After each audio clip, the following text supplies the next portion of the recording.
In 1886, inside a modest pharmacy in Atlanta, Georgia, John Stith Pemberton spent countless evenings surrounded by shelves of glass bottles, handwritten labels, and the faint scent of herbs and extracts suspended in the air. Outside, the city was rebuilding and modernizing. Railroads expanded, factories multiplied, innovation was everywhere. But inside this small shop, progress looked quieter. It meant careful measurements, patient adjustments, and the steady rhythm of experimentation. Pemberton was no stranger to struggle. He had lived through war, endured financial instability, and faced personal challenges that would have caused many to give up. Yet he remained convinced that persistence could produce something meaningful. On his wooden counter rested several flasks filled with dark, concentrated syrups. He moved deliberately, measuring powders on a brass scale, pouring liquids through fine strainers, recording proportions in a small notebook filled with ink-stained calculations. Every attempt carried intention. Too much sweetness made the mixture heavy and dull. Too little sweetness made it sharp and uninviting. Certain extracts added depth but introduced bitterness that lingered too long. Others blended smoothly but lacked distinction. Some combinations fizzed weakly when mixed with sparkling water.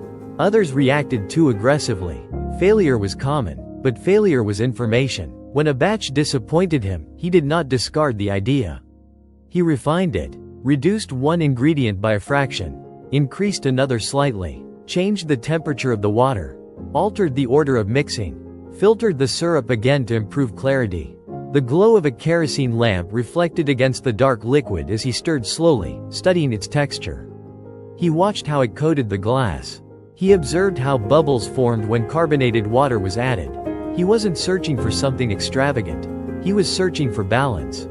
A drink that felt refreshing but not overpowering. Distinct but not harsh. Pleasant enough to return to. One evening, after yet another careful adjustment, sparkling water was added to a freshly prepared syrup. The reaction was immediate. Bubbles rose steadily to the surface, carrying a subtle aroma upward.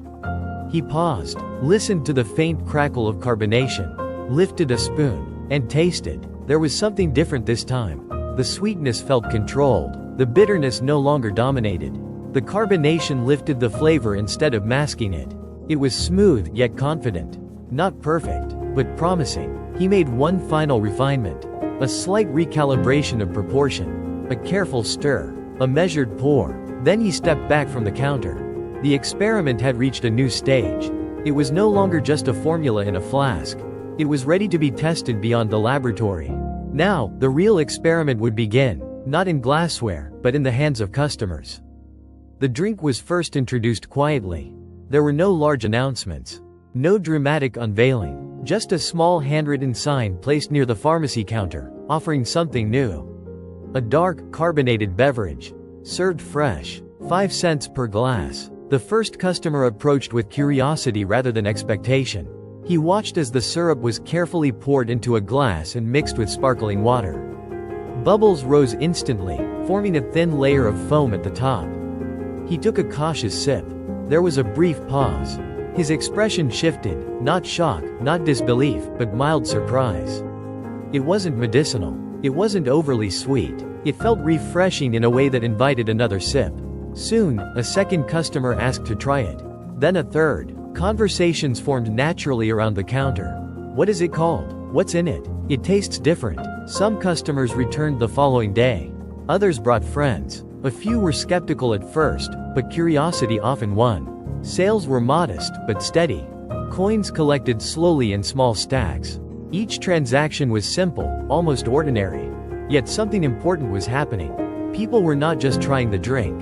They were remembering it. Pemberton paid close attention to every reaction. He adjusted small details when necessary. He listened to feedback. He observed patterns. The experiment had moved beyond the flask. Now it lived in public opinion. And that was far more powerful. As interest in the drink slowly increased, the story reached a turning point. A businessman named Asa Candler began to take notice. Unlike Pemberton, who focused on refinement and formula, Candler focused on scale. He saw more than a refreshing beverage. He saw potential for structure, repetition, and growth. Candler understood something critical. A good product was only the beginning. Distribution and recognition would determine its future. After acquiring rights to the formula, he moved quickly. He organized production more efficiently. He ensured the syrup could be supplied consistently. Standardization became a priority. The drink had to taste the same every time, in every location. But consistency alone was not enough. Candler invested heavily in advertising. He believed visibility created familiarity, and familiarity created trust. Newspaper advertisements appeared regularly. Posters were placed in storefront windows. Calendars, signs, and branded materials were distributed to retailers. The name began to repeat itself in public spaces.